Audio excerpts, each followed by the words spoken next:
Welcome to your 5-letter word. I'm your host, Christina, and in each episode, we explore how intentional communication and a strong mindset can transform your business, your relationships, and your personal growth. Whether we're covering communication strategies or sharing tips to shift your mindset, this podcast will help you learn to create more meaningful conversations in your life so that you can deepen your relationships and grow your business. So sit back, relax, and soak in the insights as we dive into today's conversation. Today, I'm going to talk about my top 7 tips for how to improve your speaking skills in front of others. Let's dive right into it. Tip number 1, play around with your communication style. What does this mean? Your communication style is really the preferences that you have for how you speak. It's the body language that you use, the word choice that you use, the style, the grammar, the tone, all of that combined is your communication style. Have you ever noticed that some people naturally tend to sound very uncertain? Other people naturally tend to sound a lot more authoritative. Some people naturally use the same words over and over and over. For example, they might say so in the middle of every sentence. All of that combined is your communication style. What most people don't realize is that you can actually change it. It's malleable. It is up for grabs, and it is up to you how you'd like to communicate. So if you are someone who tends to be a little bit more uncertain, who hesitates, who perhaps ends the sentence on a higher note, sounding less confident, that is something that you can change. And that is a type of style that you can modify. But the key to this is really playing with your style, seeing what you like, what you don't like, what resonates, what doesn't. One way to get really good at this is to intentionally go and look for examples of other people who are communicating in a way that you really like. Now, the caveat to this is that it's important to understand that there are different domains of communication. And it is recommended, it is good if you can find examples of different communication styles that you like in different contexts. So for example, is there someone who's really good at public speaking that you like their style specific to public speaking? Is there someone who's really good at speaking to others one-on-one, who's really good at listening, asking good questions, making the other person feel heard and safe? Emulate that style for one-on-ones, right? There's different domains within communication. Within each one, it's amazing to look for examples of the styles that you like so that you can actually take some of those strategies, techniques, word choice that they're using and implement it for yourself. Play around with it. It might be a little bit tricky at first because, again, it is hard to break a habit and it is hard to step outside of your comfort zone. But when you play around with the things that you like and you don't like, you start to have more freedom with your style and you start to find your own authentic voice. Tip number 2, work on your mindset. Mindset is so important here. If I was to ask you, do you consider yourself to be a speaker? What's the first thing that comes to mind? For most people, it's no. No with hesitation and fear. If you have an underlying mindset that you are not a speaker, it will be very hard for you to do well at speaking. If you have the belief that you're not a public speaker, you're not good at public speaking, guess what? It's going to be really hard for you to do well at public speaking.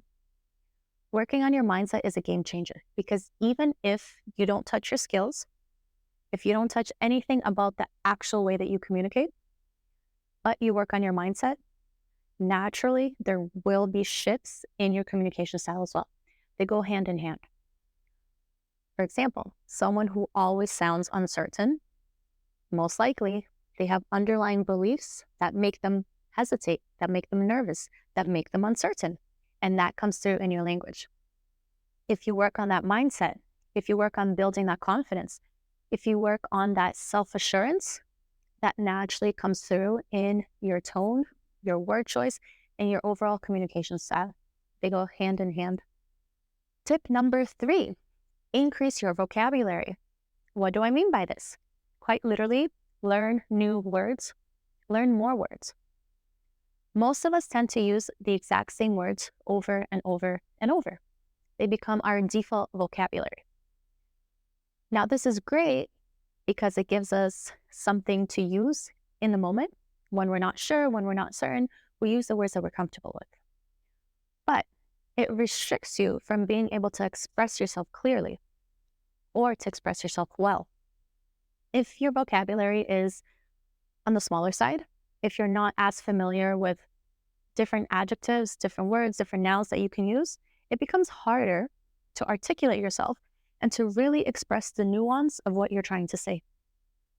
If something is not going well at work, am I frustrated, overwhelmed, angry, disappointed, uncertain, right? The more words that I have in my vocabulary, the more clearly I'm able to express exactly what I'm feeling, exactly what I'd like the other person to do, and exactly how to handle the situation while still remaining kind and professional. Now, how do you increase your vocabulary? Great question. Start by taking a look at what you're consuming on a daily basis. The movies that you're watching, the shows that you're listening to, the podcasts, the videos, the books, what you're reading on your phone, all of that contributes to your vocabulary.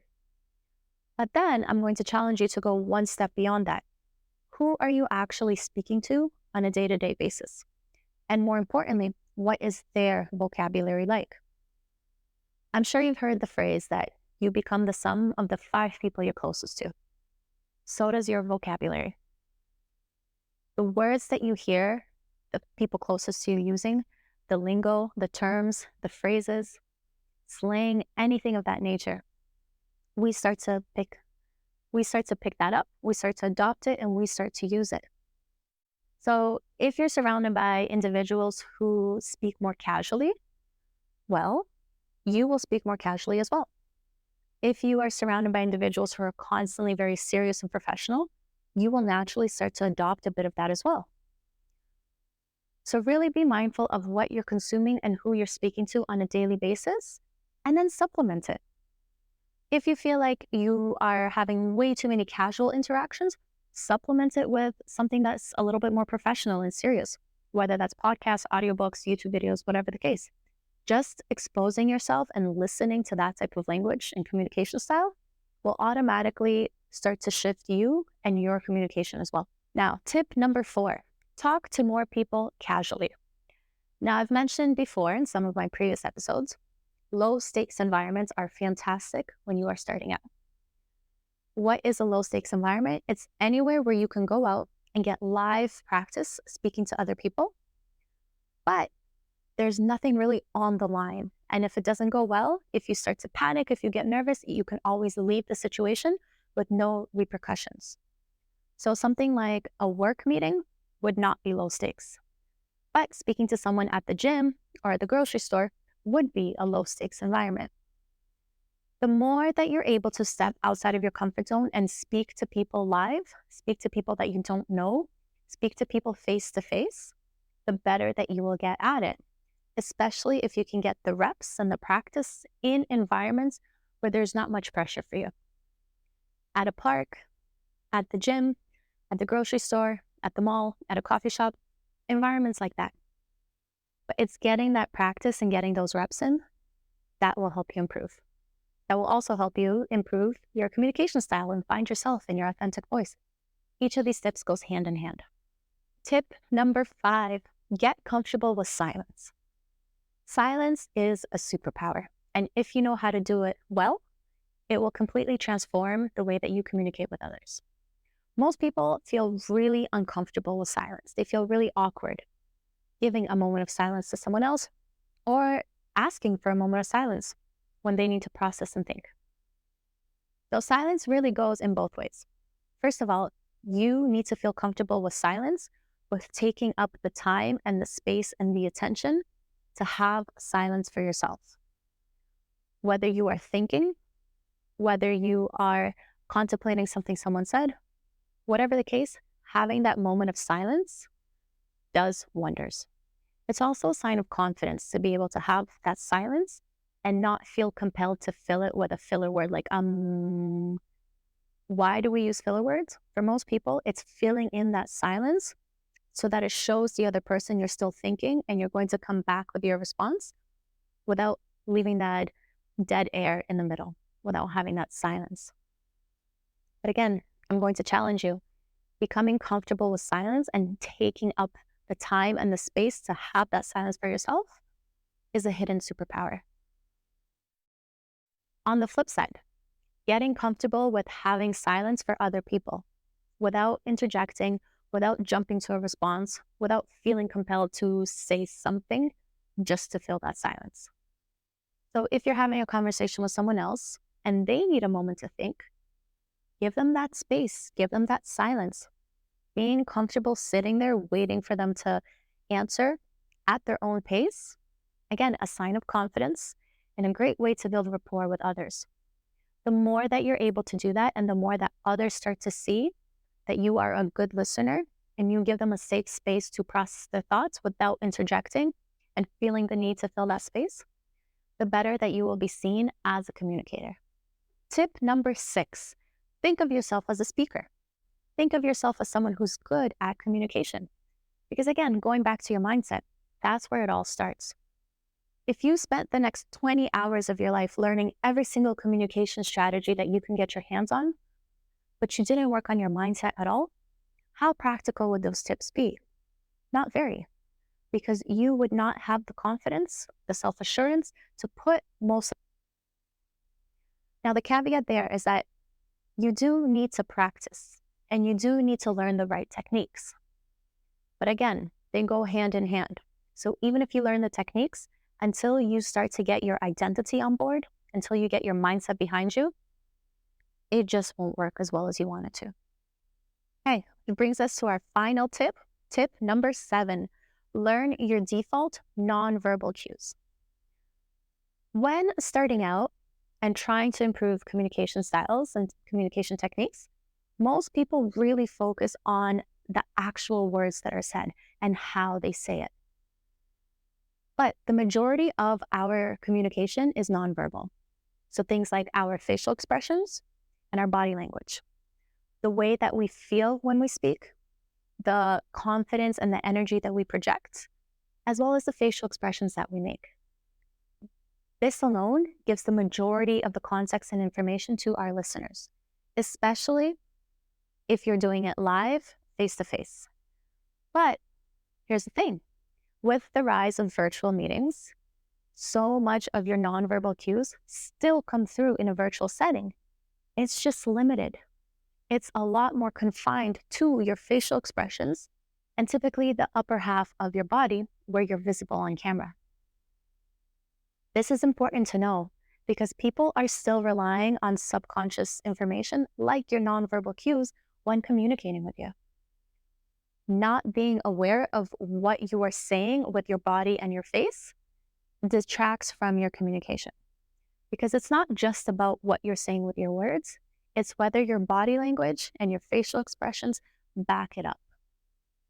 Imagine we were in a meeting, you were telling me something important, and I was leaning back, furrowing my brow, crossing my arms. But verbally, I was saying, yep, I agree. You make a good point. Would you believe me? No, because there's too much of a disconnect between what my nonverbals are saying and what my verbals are saying. Most people forget this though. And so that's why it is so important to become aware of what your default nonverbal cues are. Now, what do I mean by default? Just like everything else, your word choice, your communication style, your habits, by now, most of us have fallen into a habit of having certain body language as well as certain facial expressions. For example, when you are working and you're deep in thought, what is the facial expression that you make? That's a great place to get started. Next time, either set up a phone and record yourself or take a picture or ask someone else to take a picture and look at your face when you're deep in thought. In most cases, it's not what we think that we're making. The facial expression that we're making when we're deep in thought doesn't match the face that we think we're making. And that disconnect matters. It doesn't matter what you think you're doing. All that matters with your nonverbals is what other people think. because they are the ones interpreting that information. They are the ones picking up on that information and using it as the basis of their judgments about what you are saying and thinking to them. So if there's a disconnect, that's actually doing you a disservice. Becoming aware of what you actually look like is a crucial first step. But the second step is really, really getting honest and comfortable and familiar with what your default body language is. Do you tend to slouch? Do you tend to grimace? Do you tend to look away from people or look down because you're perhaps lacking confidence or feeling uncertain? Right? What is your default body language? When you are aware of that, then you can start to get a relatively fair assessment of what other people are seeing and what that makes them think. Then you can work on changing it. But that awareness of what you do automatically is crucial. It is the key for long-lasting change. Okay, to recap, my 7 tips to become better at speaking. Number 1, play around with your communication style. Number 2, focus on getting the right mindset in place. Number 3, work on increasing your vocabulary. And number 4, get comfortable talking to people in different types of settings, but starting with a casual, low-stakes environment. Number 5, get comfortable with the silence. Get comfortable taking on that silence and giving it to others. Number 6, think of yourself as a speaker. Think of yourself as a good communicator. And number 7, get familiar with your nonverbal cues. This may seem like a lot at first, but once you get these basics down, you'll start to see that your communication style completely changes. And it helps you find your authentic voice and build your communicating confidence. Now, as we wrap up today's episode, my 5-letter word for you is magic. Magic. There is no magic cure to becoming a better speaker, but there is magic in doing the right work at the right time for you. Communication is such a vast domain of things, from public speaking to sales to one-on-one interactions to being a leader. Communication changes depending on your style, your context, and your expectations. So although there's no one magic pill to make everyone a better communicator, there are specific things that you can do to get better. And if you do the things, like the 7 tips we've covered today, you will experience success, and then it will feel like magic to you. Okay, that's it for today. See you next time.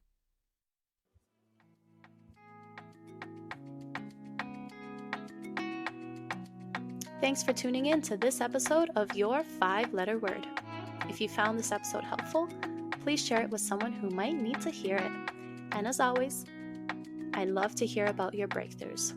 I'm here to serve your soul a cup of peace and a slice of joy. Until next time, take care.